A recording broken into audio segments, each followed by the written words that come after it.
Bahatag tuyot, sunog, lindol, bagyo, mga kalamidad na likas sa ating mundo. Napapahamak ang buhay at kabuhayan, kaya naman kailangan ng paghandaan. Maging handa, maging alerto, tungkol linto ng bawat mamamayan. Kaya tara na, kilos na, lika na, tumulong tayo. Gawin na po ang karapat-dapat na maging laging handa.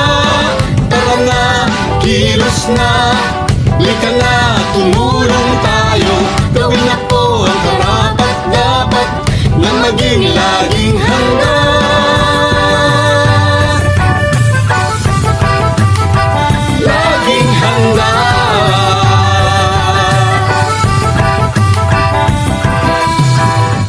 Kalamidad ay maaasahang darating sa di inaasahang oras.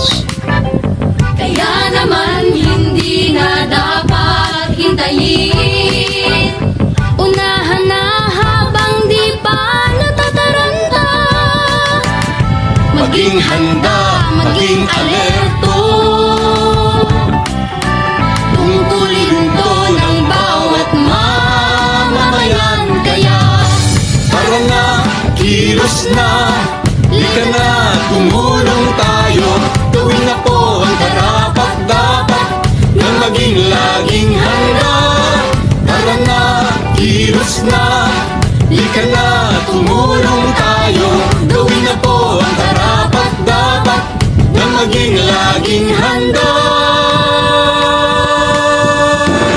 Suriin mong mabuti ang iyong kapaligiran. Sa agtaba ng karera, dyan ba ay bumabaha? Tuwing gamot pagkain, bumot pagsili, first aid kit, mga gamit paligtas ng buhay dapat mabitbit. At sakaling lumindol o sumabog ang bulkan, meron bang madadaanan palayo sa kasawian? Panahon ay malupit at ang hangin hupit, mabuti na lang na tayo ay laging nakahanda. Tara na, kilos na, lika na, tumulong tayo. Gawin na po ang karapat-dapat na maging laging handa.